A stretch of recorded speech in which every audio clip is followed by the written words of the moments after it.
अस्सलाम वालेकुम नाज़रीन। Programme news talk with Nasir Gopang में सभी के चऊं था भलीकार ऐं मुल्क की जेका सूरत हाल है अवां जे साम्हूं आहे।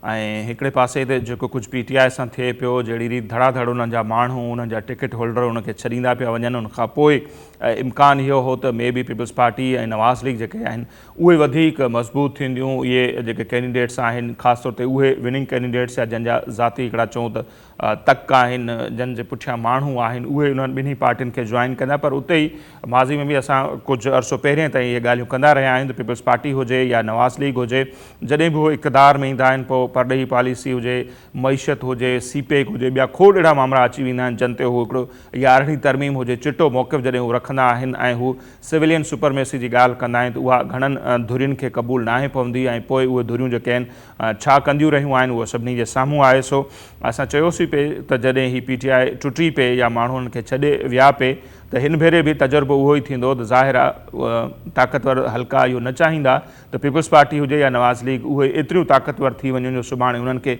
अखियूं ॾेखारणु शुरू कनि। इहो पाकिस्तान जो ट्रैक रिकॉर्ड आहे 75 सालनि जो ऐं उहे शयूं हाणे आहिस्ता आहिस्ता ज़ाहिर थींदे बि नज़र अचनि पियूं।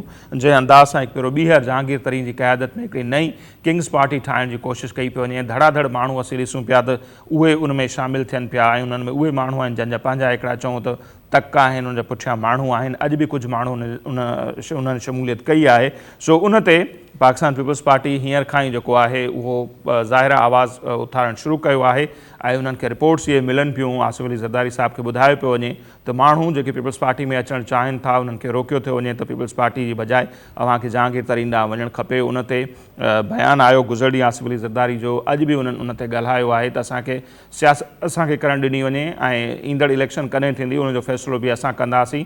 मतिलबु हींअर खां ई उन्हनि खे इतला अचणु शुरू थी विया आहिनि। ज़ाहिर हू बाख़बर सियासतदान आहिनि त छा कुझु थिए पियो।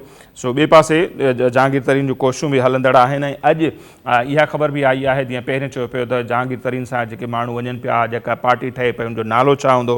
कुझु माण्हुनि चयो पियो त डेमोक्रेटिक पार्टी हूंदो, कुझु चयो पियो त पाकिस्तान मुस्लिम लीग जना हूंदो, अहिड़ी रीति ॿिया मुख़्तलिफ़ नाला हुआ। पर अॼु ओन चौधरी साहब जेके आहिनि, जेके जहांगीर तरीन जे तमामु घणो वेझो बि आहिनि ऐं हींअर जेके वफ़ाक़ी काबीना आहे उनजो हिसो आहिनि ऐं रांदियुनि वारा सलाहकार आहिनि वज़ीर आज़म जा, उन्हनि चयो आहे त जहांगीर तरीन जी जेका पार्टी हूंदी उनजो नालो हूंदो इस्तेहकाम पाकिस्तान। इहे ओन चौधरी जी दावा आहे, ग़लति बि थी सघे थी ऐं जहांगीर तरीन जो हू घणो वेझो आहिनि, उनजे करे असीं चऊं था त उहा दावा दुरुस्त बि साबित थी सघे थी। बहरहाल चयो इहो थो वञे त जुमे वारे ॾींहं ते जहांगीर तरीन प्रेस कॉन्फ्रेंस करे बाज़ाब्ता तौर ते नई पार्टी जे नाले जो ऐलान बि कंदा। सो ॾिसणो इहो आहे त उहा नई पार्टी उनजो नालो छा हूंदो ऐं कहिड़ा कहिड़ा माण्हू जेके आहिनि उनजो हिसो थियनि पिया ऐं उन सां पीपल्स पार्टी ऐं नवाज़ लीग खे लास थींदो या फ़ाइदो थींदो। अॼु प्रोग्राम में असीं उन ते ॻाल्हि ॿोल कंदासीं। गॾोगॾु असीं ॻाल्हि ॿोल कंदासीं PTI जे जेके PTI जी अंदरूनी जेका सूरत हाल आहे, अंदरूनी तौरु खोड़ जेके माण्हू आहिनि उहे जेके उते आहिनि उहे उम्मीदवार लॻा वेठा आहिनि इमरान ख़ान जे नाअहल थियणु, जलावतन थियणु या जेल वञण खां पहिरियां ई उहे पार्टी जी क़यादत संभालींदा। जीअं शाह महमूद कुरैशी जेल खां ॿाहिरि अचण खां पोइ जेको बयानु ॾिनो, हुन चयो त अभी इंसाफ़ का जो झंडा आहे, तहरीक इंसाफ़ जे बदिरां ज़ाहिर आहे हिकिड़ा सीनियर सियासतदान आहिनि उहो सिधी रीति न पिया चई सघनि। हू चवंदा त इंसाफ़ जो झंडो हाणे मुंहिंजे हथ में आहे। एॾी वॾी उन्हनि दावा कई आहे ऐं उहा ज़ाहिर आहे हिकिड़ी ख़्वाहिश त उन्हनि जी पुराणी आहे। ऐं उनखां पोइ उन्हनि चयो त अॼु हू PTI जे चेयरमैन सां मुलाक़ात कंदा। उहा मुलाक़ात थी ऐं उनखां पोइ उन्हनि चयो त मुलाक़ात खां पोइ हू मीडिया खे ब्रीफ कंदा। 1.5 कलाक ताईं ॿुधाए पियो त उहा मुलाक़ात थी आहे ज़मान पार्क में ऐं उहा मुलाक़ात ख़तमु जीअं ई थी कुरैशी साहब ॿाहिरि आया त सहाफ़ियुनि खे इंतज़ारु हो, उन्हनि सां ॻाल्हि ॿोल कंदा, ॿुधाईंदा त कहिड़ियूं ॻाल्हियूं थियूं। ज़ाहिर आहे सभु ॻाल्हियूं त कोन ई ॿुधाईंदा आहिनि ऐं न को ॿुधाइण बि खपनि। बहरहाल हू का बि ॻाल्हि ॿोल करण खां सवाइ वापसि रवाना थी विया, जंहिंखां पोइ इहे तज़िया तबसरा थियनि पिया शायदि उहा मुलाक़ात एतिरी ख़ुशगवार न थी या जेके ख़्वाहिश हुई कुरैशी साहब जी उहा पूरी न थी आहे, छाकाणि त उते बि खोड़ उम्मीदवार वेठा आहिनि। परवेज़ इलाही बि आहे, असद उमर बि आहे, परवेज़ खटक बि आहे। तुड़े जो असद उमर पार्टी उहिदे तां इस्तीफ़ा ॾिनी आहे पर PTI सां गॾु आहिनि त कंहिं आसिरे तहत आहिनि। सो हीअ जेका समूरी सूरत हाल आहे PTI जी अंदरूनी सूरत हाल, भञा उनखां पोइ उनजो फ्यूचर या किंग्स पार्टी उहा ऐं ईंदड़ जेका इलेक्शन आहे, ईंदड़ सेटअप आहे, उन ते पाण ॻाल्हि ॿोल कंदासीं। हींअर लाहौर मज़ा सीनियर सहाफ़ी ऐं तर्जुमा निगार हैं गौहर भट्ट साहब, वो ऐसा सा टेलीफोन लाइन पे मौजूद हैं। भट्ट साहब बहुत शुक्रिया। हम बात कर रहे हैं कुरैशी साहब जैसे ही जेल से बाहर आए हैं तो उन्होंने जो स्टेटमेंट दी यकीनन आपने सुना होगा कि वो कह रहे हैं कि इंसाफ का झंडा जो है अब उनके हाथ में है। तो ये इंसाफ का झंडा या फिर हम यूँ समझ लें कि तहरीक इंसाफ का झंडा वो ये तासुर देने की कोशिश कर रहे हैं उनके हाथ में है और अब PTI की क़यादत जो है वो شاہ محمود قریشی صاحب کریں گے. آج ملاقات بھی ہوئی ہے پی ٹی آئی کے چیئرمین سے ان کی, تو اس ساری صورتحال کو آپ کس طرح دیکھتے ہیں کہ اب قیادت جو ہوگی وہ قریشی صاحب کے ہاتھ ہوگی یا یہ ان کے لیے اتنا آسان نہیں ہوگا؟ اچھا, ویسے میں آپ نے جو سوال کیا ہے اس پر بات کر دیتا ہوں. میں یہ سمجھتا ہوں کہ اب یہ جو لوگ جن کا آپ ذکر اذکار کر رہے ہیں یہ ماضی کا حصہ ہے. یہ تاریخ میں ان کا ایک مقام جو ہے وہ طے ہو چکا ہے اور دے آر گون کیس ناؤ. ان کو مزید ڈسکس نہیں کرنا چاہیے. لیکن بات چونکہ آپ نے سوال کیا ہے تو میں آپ کو یہ بتاؤں کہ یہ جو قریشی صاحب جو بات کر رہے ہیں کہ ان کے ہاتھ میں جھنڈا ہے اور وطنی انصاف کا ہے یا کون سا ہے, بالکل ان کے آنکھوں کے اوپر ایکچولی وہ پٹی بندھی ہوئی ہے جو انصاف کی دیری کی آنکھوں میں بندھی ہوتی ہے نا. لیکن یہ انصاف سے کا کوئی تعلق نہیں ہے. ان کی بچپن کی خواہش ہے کہ چیئرمین بننے کسی پارٹی کے, وہ میرا بھی خیال کی پوری ہوتی نظر آ رہی ہے مجھے خواہش اس عمر میں بھی. اچھا, تو وہ جیسے پھر پنجابی میں سر ایک لطیفہ مشہور ہے کہ پنڈ دے سارے لوگ ادھر ادھر ہو جائیں پھر بھی آپ چودھری بن سکتے, وہی پھر بھی کوئی چودھری نہیں بن سکتا. یہ والا حال ہے نا. اب پتہ نہیں, میں آپ سے عرض کروں کیونکہ یہ سارا گون کیس ہے نا. دیکھیں پی ٹی آئی کا مطلب عمران خان اور عمران خان کا مطلب پی ٹی آئی جی, اس کے علاوہ کوئی اور مطلب نہیں ہے.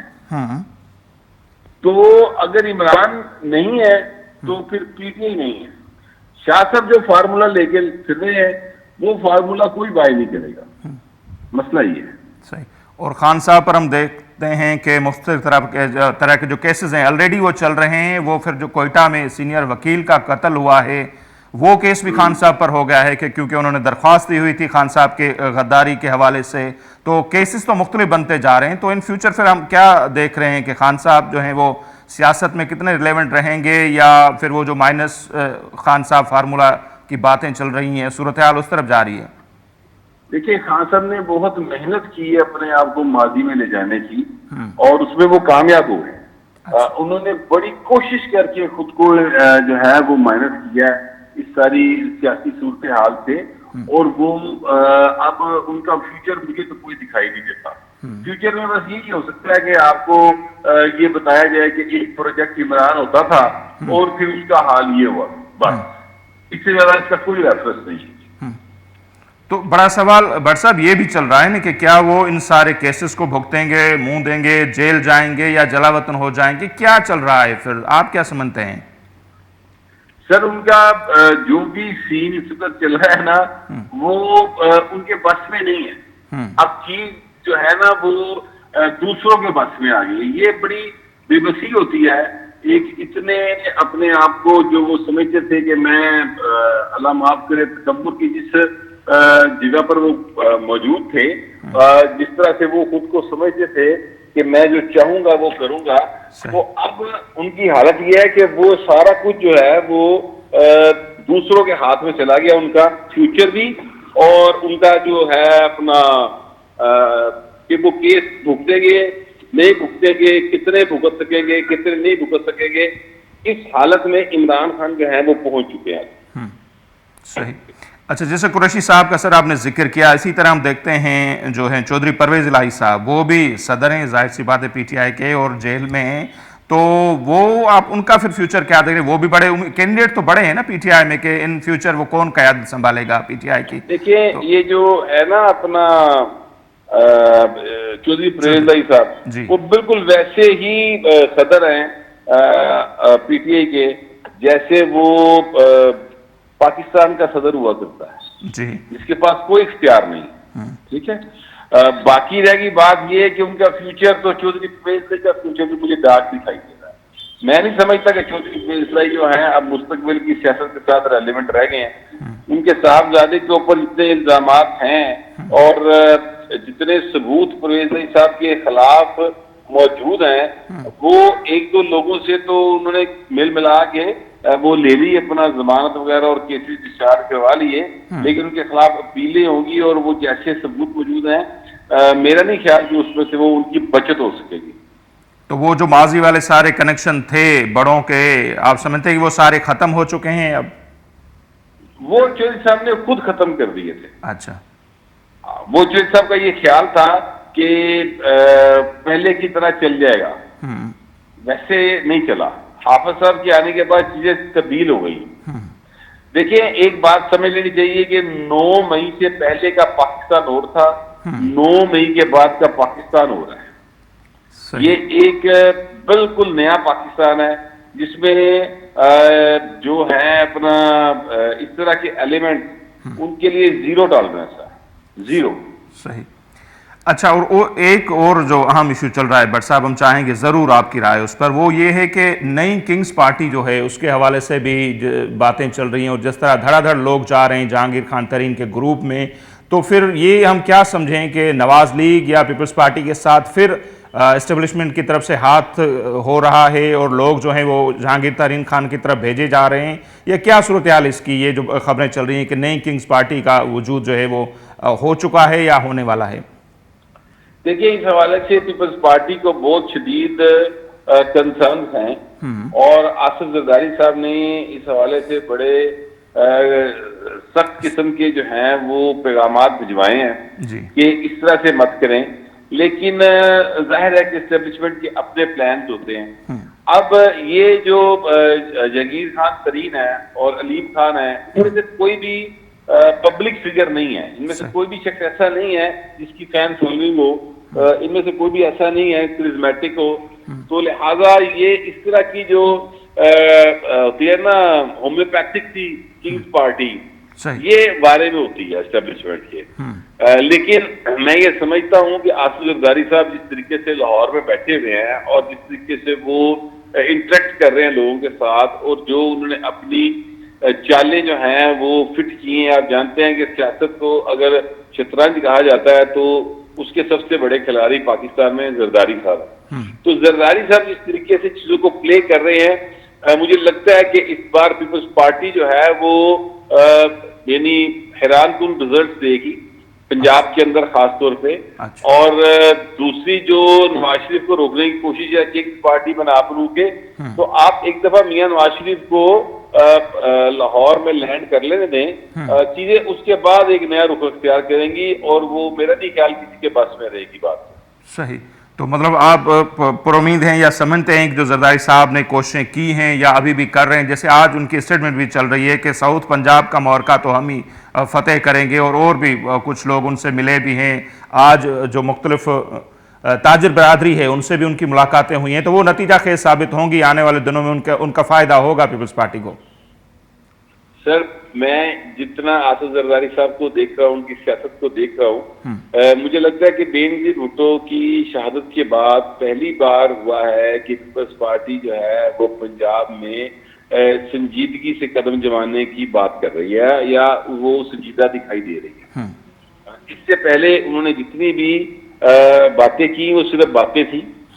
ابھی تک زرداری صاحب نے جو کہا ہے کہ وہ پنجاب میں بیٹھے ہیں اور پنجاب میں وہ سارے دکھ درد لوگوں کے دور ہو جائیں گے, وہ جیلوں سے کل ملاقات میں انہوں نے یہ بات کی تھی. تو انہوں نے یہ صرف بات نہیں کی بلکہ اس کے کچھ اقدامات بھی دکھائی دے رہے ہیں. لہذا میرا یہ خیال ہے کہ زرداری صاحب جو بات کر رہے ہیں ان کے پاس کچھ نہ کچھ ان کی جیب میں ایسا فارمولا موجود ہے جس میں وہ چیزوں کو اپنی طرف مولڈ کر سکتے ہیں. صحیح. لیکن وہ پھر جیسے آپ نے بھی کہا کہ شکایت بھی ان کو ہے ابھی بھی کہ کنگز پارٹی کی کوششیں ہو رہی ہیں, جو لوگ پیپلز پارٹی کی طرف آنا بھی چاہ رہے ہیں ان کو روکا جا رہا ہے. دیکھیں میری بات سنیں, سیاست کے اندر نا کبھی بھی آپ کو سچا پیار نہیں ملتا. جی ٹھیک ہے. سیاست میں آپ کے شکوے, شکایتیں, مطالبے, یہ چیزیں چلتی رہتی ہیں. لیکن دیکھنا یہ ہوتا ہے کہ ان سارے کاموں کے اندر آپ کس حد تک مسلسل متحرک ہیں اور کتنی سپیس آپ گین کرتے چلے جاتے ہیں. زرداری صاحب نے پہلے کی نسبت بہتر سپیس گین کی ہے. بلاول بھٹو زرداری کی یہ جو 1 سال کا وزارت خارجہ کا دور ہے, اس دور میں کو جو لاہور کے لوگ ہیں, جو پنجاب کے لوگ ہیں, وہ اس طرح سے دیکھ رہے ہیں کہ جیسے انہیں یعنی بلاول کی ایک نئی پرسنالٹی دکھائی دی ہے. خاص طور پہ جو بھارت کا دورہ تھا جہاں پر وہ گئے, اور جس طریقے سے انہوں نے اس انٹرویو میں انڈین جرنلسٹ کو یعنی مطلب बड़ा ही सीधे जवाब दिए। तो लोग जो हैं वो बिलावल को कि इस नए रूप से मुतासिर दिखाई देते हैं। मैं अभी इस बात का मतलब हरगिज ये नहीं है कि बिलावल जो है वो नंबर 1 पार्टी बन गया है, इसका मतलब हरगिज ये नहीं। लेकिन मैं ये कहना चाह रहा हूँ कि पहले की निस्बत 2018 की निस्बत पीपल्स पार्टी ने काफी स्पेस अपनी बना ली है। सही सही।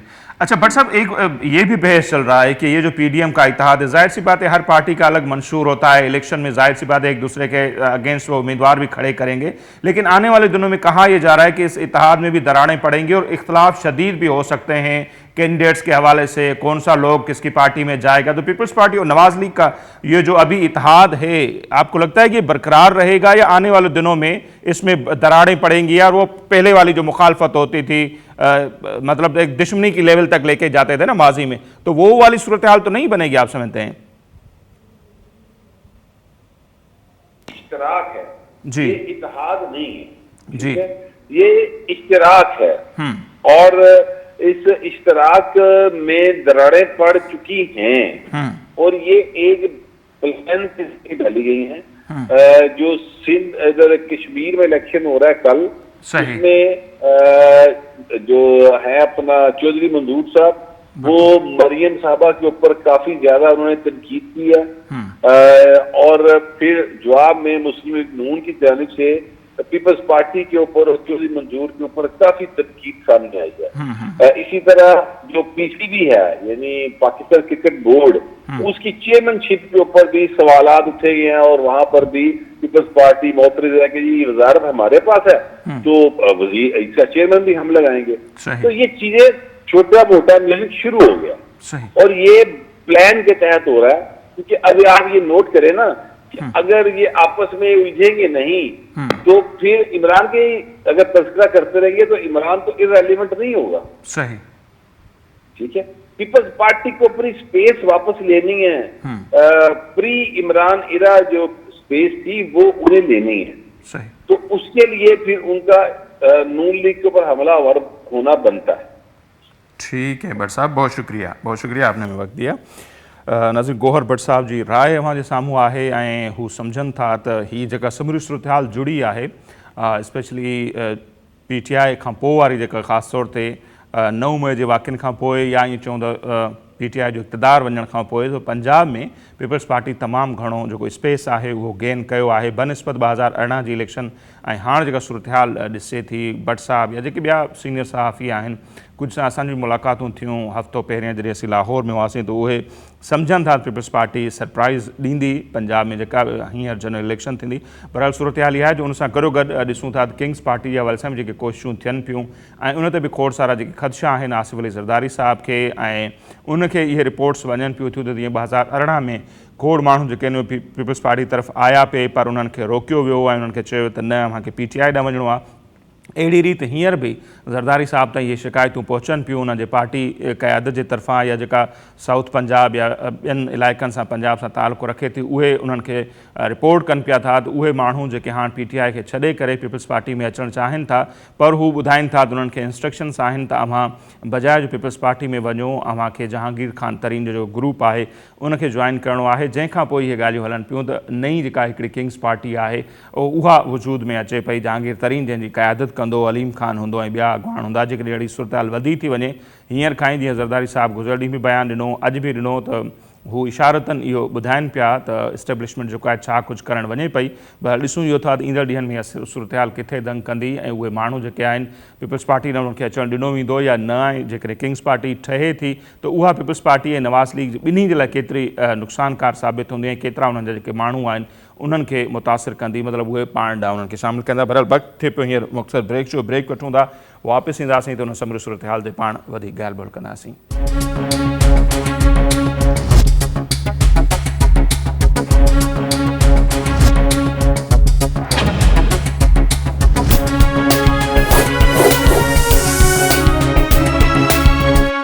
जी नाज़रीन, ब्रेक खां पोइ हिकु भेरो ॿीहर अव्हांखे प्रोग्राम में चऊं था भलीकार ऐं पाण ॻाल्हि ॿोल करे रहिया हुआसीं करंट जेका पॉलिटिकल सिचुएशन आहे डे बाय डे ज़ाहिर आहे जेका उनमें तब्दीली अचे पई ऐं ख़ासि तौर ते जेको घणो डिस्कस थिए पियो, घणी ॻाल्हि ॿोल थिए पई, उहा थिए पई PTI जे चेयरमैन जे फ्यूचर जे हवाले सां आई, उहो त हाणे काफ़ी क्लियर बि थी वियो आहे त उनजो फ्यूचर छा आहे, उनजी पार्टी जो जेको फ्यूचर आहे जंहिं अंदाज़ सां धड़ धड़ माण्हू उन्हनि खे छॾनि पिया, या जेके कुझु माण्हू वेठा आहिनि त हाणे उन्हनि जे अंदरि इहो जहिड़ो हले पियो थो त PTI जी जेका क़यादत हूंदी उहा ख़ान साहब खां पोइ उहा कंहिंजे हथ में हूंदी, केरु उनखे संभालींदो। खोड़ उम्मीदवार जेके आहिनि उहे नज़र अचनि पिया। परवेज़ इलाही साहब ऑलरेडी प्रेसिडेंट आहिनि, पर छा उनखे क़बूल कंदा या न। ऐं कुरैशी साहब बि जीअं ई अडियाला जेल खां ॿाहिरि आया त उन्हनि सिधो अची ॿाहिरि इहो ॿुधायो, यानी उन्हनि हिकिड़ो मैसेज ॾियण जी कोशिशि कई त उन्हनि चयो त इंसाफ़ का झंडा, तहरीक इंसाफ़ जे बजाए उन्हनि चयो त इंसाफ़ का झंडा जो है अब मेरे हाथ में है। ऐं उनखां पोइ उन्हनि चयो त ज़मान पार्क वञनि था ऐं चेयरमैन सां मुलाक़ात कंदा। मुलाक़ात खां पोइ मीडिया खे तफ़सीली ब्रीफिंग ॾींदा हिन करंट सिचुएशन ते। मुलाक़ात उहा ज़रूरु थी, पर उन मुलाक़ात खां पोइ उन्हनि मीडिया सां का ॻाल्हि ॿोल कोन कई ऐं शाहबूद कुरैशी साहब जेके आहिनि गाॾी में सवार थी रवाना थी विया। उन ते बि खोड़ तर्ज़िया ऐं तबसरा थियनि पिया, ट्वीट्स हलनि पिया त उहा मुलाक़ात 1.5 कलाक जी मुलाक़ात हुई, उनमें अहिड़ो छा थियो जो ॿाहिरि अची शाहबूद कुरैशी साहब मीडिया सां ॻाल्हाइण बि गवारा न कयो। पहिरीं हालांकि उन्हनि दावाऊं वॾियूं पिया कयूं, सो अंदरि छा थियो उहो ज़ाहिर आहे जॾहिं ख़बर लीक थिए। पर ही जेका सूरत-ए-हाल आहे उन ते ई पाण ॻाल्हि ॿोल कंदासीं। सीनियर सहाफ़ी ऐं तर्ज़िया निगार आहिनि इज़हार सुमरो साहब, उहे हींअर असां वीडियो लिंक ते हैदराबाद मां मौजूदु आहिनि। इज़हार साहब तमामु घणी महिरबानी, ऐं असांखे वक़्तु ॾिनो। कीअं बि ॾिसो सर, ही जेका समूरी सूरत-ए-हाल जुड़े पई ऐं ॾिसूं था त PTI जा जेके आहिनि उहे खोड़ जेके अॻुवान आहिनि उहे इन तयारी में आहिनि त ख़ान साहब हिकिड़े पासे थिए त उहे अची जेके आहिनि बाज़ाब्ता तौर ते पार्टी खे लीड कनि, उनजी क़यादत संभालनि। परवेज़ इलाही साहब आहिनि, उनमें शाहबूद कुरैशी साहब चवनि था त हाणे झंडो मुंहिंजे हथ में आहे, वाइस प्रेसिडेंट आहिनि पार्टी जा। अॼु मुलाक़ात बि थी उन्हनि जी ज़मान पार्क में ऐं उन्हनि चयो कुरैशी साहब ॿाहिरि अची मीडिया खे ॿुधाईंदा, बहरहाल हू हलिया विया आहिनि। सो कीअं था ॾिसो PTI जो फ्यूचर? ख़ान साहब जो त नज़र अचे पियो, पर इन पार्टी जो फ्यूचर कीअं था ॾिसो? असल में वो जेको उर्दू जो गानो है ना, दिल के टुकड़े हजार हुए, कुछ यहाँ गिरे कुछ वहाँ गिरे, सही एक किस्म कुछ इन क़िस्म जो आहे। ऐं हिन में ॾाढी दिलचस्प सूरत आहे। अञा हिन जा कई जेके न लका ज़ाहिर थियणा आहिनि, पर ॿ ॻाल्हियूं तव्हां हिन सॼे हिन ख़ासि तौर इमरान ख़ान जी पार्टी ऐं PTI जे मुस्तक़बिल जे हवाले सां जेकॾहिं पाण ॾिसूं त ॿ अहम जेके माण्हू आहिनि, हिकिड़ो आहे परवेज़ इलाही। ऐं तव्हां हाणे त रिकॉर्ड ते आहे त परवेज़ इलाही खे कंहिं फ़ोन कई जंहिंखां पोइ आख़िरी वक़्त ते हू मिठाई खाराइण ऐं दुआ करण खां पोइ बि फिरी वियो। सही। ऐं ॿियो आहे शाह महमूद कुरैशी। शाह महमूद कुरैशीअ खे जेको जेल में रखियो वियो ऐं जेका ट्रीटमेंट ॾिनी वई उहा हुनजे चहिरे मां बि ज़ाहिर हुई त हुनखे का परेशानी न आहे। जॾहिं त हुनजे भेट में अगरि तव्हां यादि करियो त असद उमर खां वठी वेंदे मलिका बुखारीअ ताईं जॾहिं हू ॿाहिरि आया त उन्हनि जो तासुर चहिरे जा ऐं बॉडी लैंग्वेज मुख़्तलिफ़ हुई। सही। ऐं शाह महमूद कुरैशी ऐं परवेज़ इलाहीअ खे ईअं खणी सम्झो त ॼाणी वाणी कंहिं अहिड़ी पोज़ीशन ते आणण जे लाइ हिकिड़ो माहौल जोड़ियो वियो ऐं इहो तासुर ॾियण जी कोशिशि कई वई त इमरान ख़ान सां जेकॾहिं को माण्हू सभ खां वधीक सचो आहे त उहो या परवेज़ इलाही आहे या शाह महमूद कुरैशी आहे। सही। हाणे इहे त थिया ॿ स्ट्रॉन्ग कैंडिडेट। शाह महमूद कुरैशी जी वॾे अरसे खां इहा ख़्वाहिश रही आहे त कंहिं पार्टी जो हू सरबराह थिए, पर अनफॉर्चुनेटली ॿिए टे नंबर ते ई हमेशह रहियो। परवेज़ इलाही लाइ बि रस्ता बंदि आहिनि ॿिए पासे जा। चौधरी शुजात ॾे बि शायदि हाणे नथो वञी सघे ऐं कंहिं ॿिए पासे बि नथो वञी सघे। साॻी रीति शाह महमूद कुरैशी जेको PTI में आहे उहा बि हुनजी हिकिड़ी टेक्निकल मजबूरी आहे, छाकाणि त हू हुन पीपुल्स पार्टी में हाणे स्पेस हुनखे मुल्तान वारी सूरत-हाल जे करे मिली सघंदो, न वरी नवाज़ लीग हुनखे एक्सेप्ट कंदी।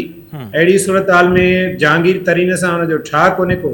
सो हिन वटि बि आख़िरी चॉइस PTI आहे। हाणे PTI जे अंदरि वरी हिकिड़ो ॿियो फिनमिनन आहे, ख़ासि तौर ते जेका ख़ातून अव्वल आहे उनजो वॾो असर रसूख़ आहे पार्टी जे अंदरि। हिकिड़ो तासुर इहो बि आहे त ख़ातून अव्वल बि तयारी में आहे त जेकॾहिं अनोखो लाडलो वञे थो जेल या मुल्क खां ॿाहिरि त पोइ उन सूरत में पार्टी जी क़यादत उनजे हवाले कई वञे, छाकाणि त उनजा बि एम्बिशन्स बिल्कुलु ज़ाहिर आहे। इहो टियों हिकिड़ो पासो आहे पार्टी क़यादत जो। चोथों पासो आहे जेके पार्टी सां जुड़ियल हिकिड़ा अहिड़ा माण्हू आहिनि जेके ईअं खणी चओ त वधीक सख़्तगीर मौक़िफ़ रखंदड़ आहिनि, जिन में हमाद अज़हर खां वठी वेंदे इन क़िस्म जा ॿिया जेके नौजवान आहिनि चहिरा, उहे चाहिनि था त पार्टी जी क़यादत असांखे मिले। सही।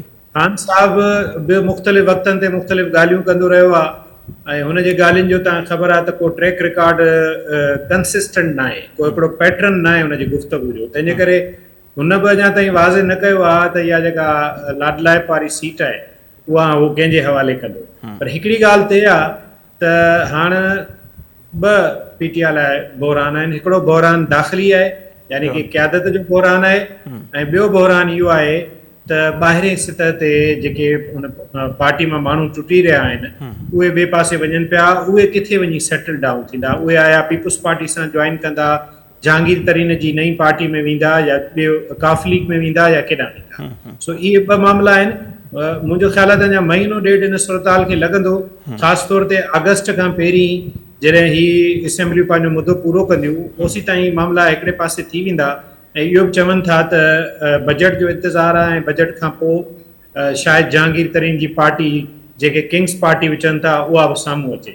ॿिए तरफ़ पीपुल्स पार्टी जी तव्हां ॾिठो आहे एक्टिविटी इन सॼे पस मंज़र में तमामु घणी वधी आहे पंजाब में, उन बाक़ाइदे इहो तासुर ॾिनो आहे ऐं ॾियण जी कोशिशि बि कई आहे कि अंत ताईं कामयाब बि थिया आहिनि त मुस्तक़बिल में शायदि मर्कज़ में बि इक़्तिदार पीपुल्स पार्टी ऐं उन जूं इत्तेहादी पार्टियूं कनि। सो इहे ॾाढियूं दिलचस्प शयूं आहिनि, पर इन में ख़ासि ॻाल्हि इहा आहे त इहे शयूं तब्दील थींदियूं थियूं रहनि, कॉन्स्टेंट न आहिनि। अञा इहे पंहिंजी जाइ ठाहींदियूं ऐं उन जाइ ते वञी जेसीं ताईं सेटल न थींदियूं ओसी ताईं पाण हथमी ॻाल्हि न करे सघंदासीं। बिल्कुलु ईअं आहे। पर हाणे जेकॾहिं ॾिसूं था, जीअं मां चयो, बिल्कुलु पार्टी जे अंदरि बि ॾिसूं था न, खोड़ उम्मीदवार आहिनि जेके त पार्टी जी क़यादत संभालियूं, पर हिकिड़ी त हक़ीक़त आहे, जीअं लंडन वारो भाई साहब हो, उनजे लाइ बि पहिरियों बि पाण ॻाल्हाईंदासीं, अॼु बि ॻाल्हायूं था, वोट बैंक जेको हो सो उनजो हो, लंडन वारे भाई साहब जो।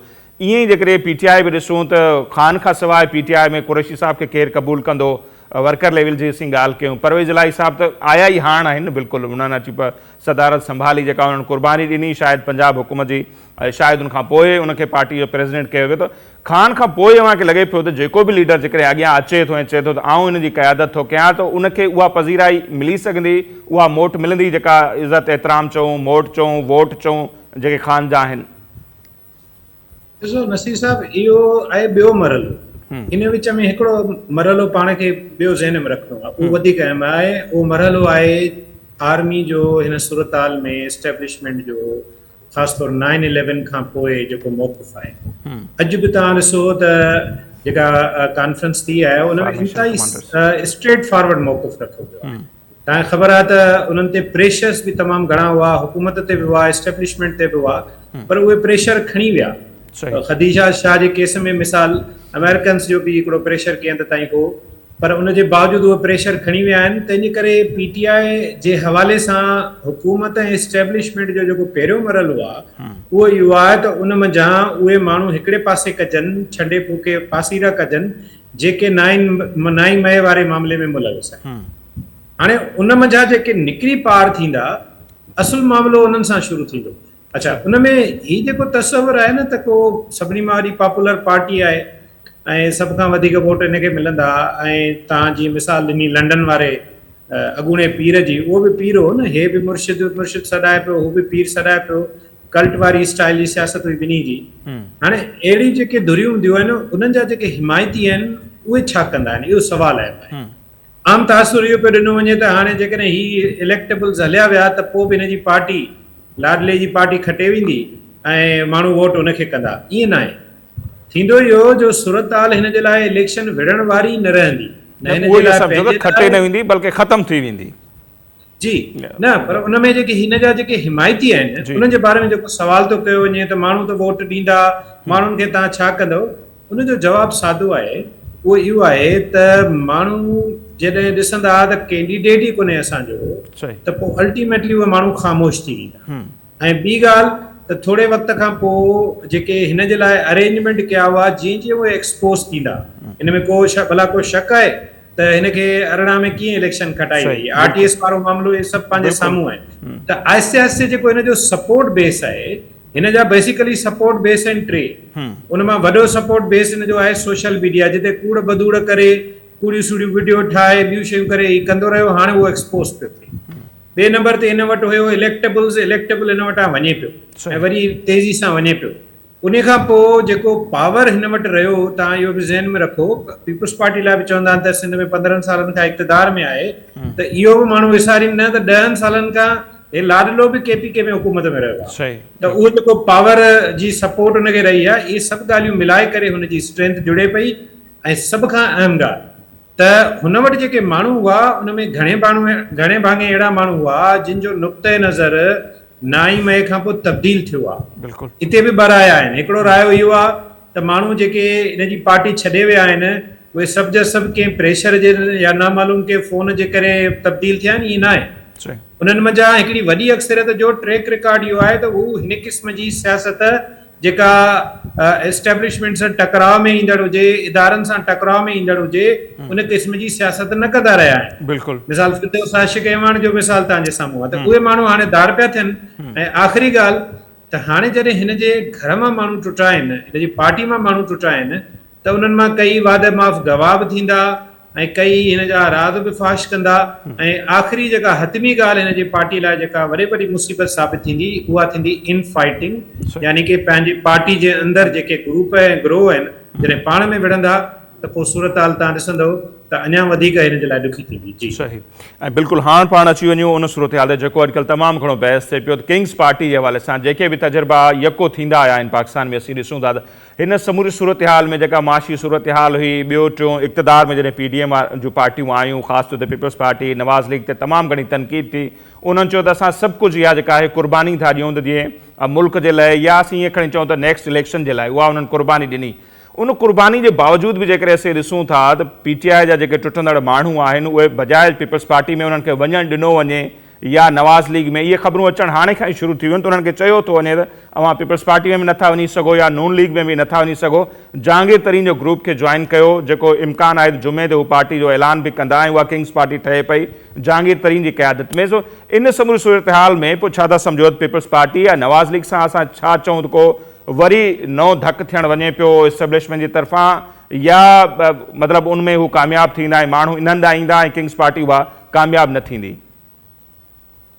ॾिसो, हिन में ॿ थ्योरीज़ आहिनि। हिकिड़ी थ्योरी इहा ई आहे त किंग्स पार्टी अचे पई, आउं इएं सम्झां थो त ही जेके PTI मां माण्हू टुटनि पिया उन्हनि खे समहाउ सेफ हाउस ताईं पहुचाए पियो वञे, कंहिं सेफ जॻह ते पहुचाए पियो वञे, त जीअं उहे कंहिं ॿियनि हथनि में न हलिया वञनि। ऑफकोर्स हिन में सभ खां वॾो एलिमेंट इहो ई आहे त ज़ाहिरी जेका ताक़तवर एस्टेब्लिशमेंट आहे उहा बि नथी चाहे त इहे सभु माण्हू नवाज़ लीग ॾे वञनि ऐं नवाज़ लीग जी सपोर्ट कनि डेफिनेटली, छाकाणि त नवाज़ लीग जो बि हिकिड़ो ट्रैक रिकॉर्ड रहियो आहे, पस मंज़र रहियो आहे जेको जंहिंसां हू कंफर्टेबल न आहे। हिकिड़ी ॻाल्हि हाणे अचूं था त ॿियो ऑप्शन कहिड़ो आहे? ॿियो ऑप्शन डेफिनेटली पीपल्स पार्टी आहे। ऐं हीअ आउं सम्झां थो त जेके जहांगीर तरीन सां गॾु थींदा या जेका किंग्स पार्टी ठहंदी, इहा का वॾी अवामी मक़बूलियत वारी पार्टी न हूंदी। इन जी सुञाणप ई हूंदी इहे जेके हेवी वेट्स आहिनि या जेके इलेक्टेबल्स आहिनि। हाणे माण्हुनि जो रवैयो ॾिसबो त उहे कीअं था वोट कनि। मां तव्हांखे ॿ ॻाल्हियूं बिल्कुलु पक सां ॿुधाए सघां थो त ईंदड़ इलेक्शन में ही कंहिं हद ताईं इम्पॉर्टेंट इन करे हूंदा जो ईंदड़ इलेक्शन में जेको ड्राइविंग फोर्स हूंदी इलेक्शन जे नतीजनि जे हवाले सां, उहा हूंदी टर्नओवर, ऐं टर्नओवर घटि रहंदो मुंहिंजे हिसाब सां। हाणे उन में इलेक्टेबल खे आइडियल सूरत हाल हूंदी आहे त जे घटि टर्नओवर में हू पंहिंजी सीट कढी वेंदा, तंहिंजे करे ही सीट्स खणी ईंदा। पर सियासत जे हींअर ताईं जे ट्रेंड खे पाण ॾिसूं त काफ लीग ऐं किंग्स पार्टी, बाब पार्टी अल्टीमेटली इवन मौलाना फजल रहमान अल्टीमेटली पीपल्स पार्टी जा इत्तेहादी नज़र अचनि था।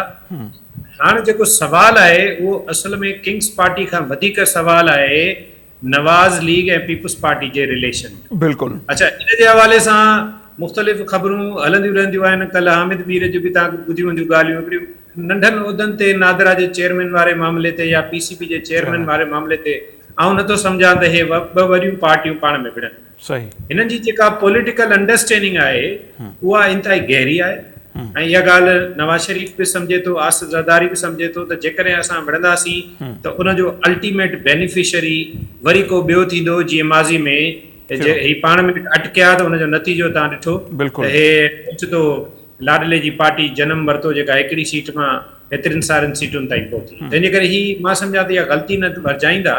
हींअर ताईं जेको गुफ़्तगू ऐं डायलॉग ऐं डिस्कोर्स थियो आहे, साम्हूं आयो आहे, ऐं ट्रेंड्स जेके ॿुधाइनि पिया त पीपल्स पार्टी मर्कज़ में इन्हनि ॿियनि पार्टियुनि सां जंहिंजो मूं सवेल ज़िक्र कयो, इन्हनि सां गॾिजी करे का इत्तेहादी हुकूमत ठाहे सघे थी जंहिंमें लीड पीपल्स पार्टी कंदी। ऐं हिकिड़ो ऐं पंजाब में नवाज़ लीग खे सूबाई हुकूमत मिलण जा इम्कान आहिनि। हींअर ताईं सिचुएशन इहा आहे, पर आउं सम्झां थो त इहा समूरी सिचुएशन असल में वाज़े थींदी जॾहिं अगस्त में असेंबलियूं मुदो पूरो कंदियूं ऐं इंटरिम सेटअप ठहंदो, छो त इंटरिम सेटअप जे हवाले सां बि मार्केट में इलाही ॻाल्हियूं। हिकिड़ो तासुर इहो बि आहे त शायदि उहा साल जे लाइ पई ठहे, शायदि उहा 1.5 साल लाइ पई ठहे ऐं मईशत खे ठीकु करण खां पोइ इलेक्शन कराया वेंदा। सो ही सॼा मामला डिस्कोर्स आहिनि। हिन में तव्हां हिकिड़ी ॿी अहम ॻाल्हि खे बि नज़रअंदाज़ नथा करे सघो, उहा आहे नवाज़ शरीफ़ जी सज़ा ख़तमु थियण ऐं वापसी वारो मामलो। इहे समूरी सूरत-हाल सेप्टेंबर अक्टूबर ताईं वञी सेटल डाउन थींदी।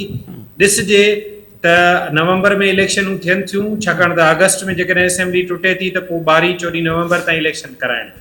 सो इहे कुझु शयूं ज़ाहिर थियणियूं आहिनि, पर मुंहिंजो इहो ख़्यालु आहे त पीपल्स पार्टी ऐं नवाज़ लीग के इंतिहा ते न वेंदियूं हिक ॿिए जे ख़िलाफ़। घटि में घटि इहा ॻाल्हि त तय आहे। ऐं जेको माज़ी जो तजुर्बो आहे उन्हनि खे सही था चओ, ऐं इम्कान इहो बि आहे त जेकॾहिं पीपल्स पार्टी इन पोज़ीशन में अची थी वञे त वज़ीर आज़म हू आणनि त ज़रदारी साहब इहा ऑफर उन्हनि खे इहा बि करे सघनि था नवाज़ लीग खे त अचो त गॾिजी मतिलबु हुकूमत ठाहियूं। वज़ीर आज़म भले पीपल्स पार्टी जो हुजे पर वफ़ाक़ी कैबिनेट में नून लीग बि हुनजो हिसो हुजे, जीअं हाणे PDM में ई गॾु आहिनि। बिल्कुलु ईअं ई आहे। ॾिसो, हीउ जेको हींअर बि पीपल्स पार्टी शामिल थी त इन ते त इलाही डिस्कशन्स हुआ। बिलावल साहब लाइ बि चयो वियो त हू त वज़ीर आज़म जो मटीरियल आहे त हू फॉरेन मिनिस्टर छो पियो थिए, शहबाज़ शरीफ़ जे अंडर छो पियो कमु करे, त उन में इहो ई नुक़्तो उथारियो वियो त इहा हिकिड़ी एक्सरसाइज़ आहे। इहो हुननि जा मामला पाण में तय थियल आहिनि त हिन मरहले ते शहबाज़ शरीफ़ ईंदो, उन खां पोइ ॿिए मरहले ते बिलावल भुट्टो खे वज़ीर आज़म कयो वेंदो। सो इहो हिकिड़ो आहे मामिलो। पर पॉलिटिक्स में ॾिसो, सिचुएशन वक़्त सां तब्दील थिए थी। हिते त असां वटि त सफ़ा अनसर्टिनिटी वारी सूरत-हाल आहे। पर मुंहिंजो इहो ख़्यालु आहे त जेकॾहिं ही जेको तासुर, जेका अवां बि ॻाल्हि कई, कुझु दुरियुनि इहो तासुर बि ॾिनो आहे। मिसाल इवन ख्वाजा आसिफ़ इहा ॻाल्हि कई आहे। ख्वाजा आसिफ़ हिकिड़ो इम्पोर्टेंट अहम माण्हू आहे नवाज़ लीग जो, त थी सघे थो हीउ जेको सेटअप गॾियल हुकूमत ऐं PDM वारो आहे इहो इलेक्शन खां पोइ बि जारी रहे, यानी ईंदड़ हुकूमत बि ईअं ठहे। उन में बि अगरि पाण ॾिसूं, हीअ जेको बिलावल साहब वारी ॻाल्हि हली आहे वज़ीर आज़म वारी, उनजो हिकिड़ो फैक्टर इहो बि अथव त टर्न वारी ॻाल्हि आहे। हींअर नवाज़ लीग खे टर्न मिलियो, हाणे ईंदड़ भेरे पीपल्स पार्टी चाहे थी त असांखे टर्न मिले, असांजो वारो अचे। सो इन ते मां सम्झां थो त काफ़ी हद ताईं थी सघे थो हिननि में इतफ़ाक़ बि थी वञे। असुल जेको नुक़्तो आहे त सियासी इस्तेहकाम स्टेबिलिटी ईंदी त उन सां गॾु ई मईशत में बहितरी ईंदी। ऐं हिननि जे लाइ वॾो चैलेंज आहे ई मईशत जो, छाकाणि त माण्हुनि जी हालत ख़राबु आहे, महांगाईअ ऐं बेरोज़गारीअ माण्हुनि जी चेल वञी छॾी आहे। अहिड़ी सूरत-हाल में वधीक का बि कन्फ्रंटेशन ऐं टकराव जेकॾहिं थियो त उहो अञा वधीक परेशानी खणी। जी ठीकु, बिल्कुलु सही। तमामु घणी महिरबानी इज़हार साहब, अवां असांखे वक़्तु ॾिनो। नाज़रीन, सीनियर सहाफ़ी तर्जनिगार इज़हार सुमरो साहब जी राय अवां जे साम्हूं आहे। बिल्कुलु ईअं ई आहे। ऐं हिन वक़्तु जे ग्रेड ॾिसूं त इम्पॉर्टेंट ॻाल्हि त मईशत जी आहे। ऐं अॼु आसिफ़ अली ज़रदारी साहब ॾिसूं त मुख़्तलिफ़ जेके वापारी तंज़ीमूं आहिनि या अॻुवाण आहिनि उन्हनि सां मुलाक़ात बि कई आहे। ऐं ॼण त उन्हनि अणसिधी रीति चयो त नए बजट में एक्स्ट्रा जेके टैक्स आहिनि उहे लागू न थियणु खपनि। ऐं उन्हनि महातीर मोहम्मद ऐं ॿियनि जा हवाला ॾिना। ऐं उन्हनि चयो त पहिरियां माण्हुनि खे अमीर कयो, उन्हनि जी जेका हालत आहे उहा माशी तौर ते उहा बहितर कयो, उनखां पोइ जेके आहिनि उहे टैक्स लॻाए सघजनि था। ॿियूं बि खोड़ सारियूं ॻाल्हियूं जेके आहिनि दिफ़ाई बजट जे हवाले सां बि आसिफ़ अली ज़रदारी साहब जो मौक़िफ़ इहो आहे त दिफ़ाई बजट जे हवाले सां अजाई जेका आहे उहा प्रोपेगेंडा कई पई वञे ऐं पाक फ़ौज जी जेका बि ज़रूरत हूंदी उहा जेका आहे पूरी कई वेंदी ऐं उहा पूरी थियणु खपे। सो अहिड़ी रीति ऐं हींअर जीअं किंग्स पार्टी ऐं ॿियनि जा जेके हवाला हलनि पिया, घणे भाङे नज़र इहो ई पियो अचे त ईंदड़ गवर्नमेंट जेका बि हूंदी उहा हिकिड़ी गॾियल हुकूमत हूंदी जंहिंखे क़ौमी हुकूमत जो कॾहिं नालो ॾिनो वेंदो आहे। या जीअं हींअर असीं ॾिसूं था त PDM में शामिल सभई पार्टियूं हुनजो हिसो आहिनि। या हिकिड़ी हंग पार्लियामेंट जे हवाले सां हींअर खां ई तज़िया ऐं तबसरा हलनि पिया त ईंदड़ पार्लियामेंट बि जेका हूंदी उहा अहिड़ी रीति हूंदी। ऐं उन में जेके ही नंढा नंढा ग्रुप जेके ठाहिण जी कोशिशि कई पई वञे, ख़ासि तौर ते जहांगीर तरीन या ॿियनि जी क़यादत में, उन्हनि जी इंपॉर्टेंस तमामु घणी हूंदी। ऐं माज़ी में असां ॾिठो आहे त पोइ उहा बाप पार्टी हुजे, उहा MQM हुजे या काफ़ लीग हुजे, उन्हनि जा जेकॾहिं भले घटि बि वोट हूंदा आहिनि पर उन्हनि जी अहमियत तमामु घणी हूंदी आहे। ऐं जॾहिं उन्हनि खे इशारो थींदो आहे त उहो हुकूमत खे ब्लैकमेल करण में देरि न आहिनि कंदा ऐं पंहिंजा वोट जेके आहिनि वज़ीर आज़म जी जेका हिमायत आहे उहा वापसि वठण जूं ॻाल्हियूं कंदा आहिनि। सो इहो सभु कुझु जेको ॿुधाइण मक़सदु इहो आहे त जेकॾहिं ईअं थियो त उहा ज़ाहिर आहे हिकिड़ी मज़बूत जमहूरियत न हूंदी ऐं मज़बूत पार्लियामेंट न हूंदी। ऐं कोशिशि जेका आहे उहा ज़ाहिर आहे इहा ई थिए पई जेका हीअं नज़र बि अचे पई ऐं जंहिंजी शिकायत आसिफ़ अली ज़रदारी साहब कंदे नज़र बि अचनि पिया त हिकु भेरो ॿीहर 2018 वांगुरु माण्हुनि खे रोकियो पियो न पीपल्स पार्टी में न वञनि, बल्कि जेका नई किंग्स पार्टी आहे उहा जॉइन कनि। सो ईअं ई आहे। ईंदड़ ॾींहंनि में सूरत-हाल अञा काफ़ी वाज़े थी वेंदी, पाण हुन ते बि ॻाल्हि ॿोल कंदासीं। अॼु जेको हीउ असांजो प्रोग्राम आहे हिते पुॼाणींदो थो पहुचे, असांखे ॾींदा इजाज़त। अलाए निगहबान।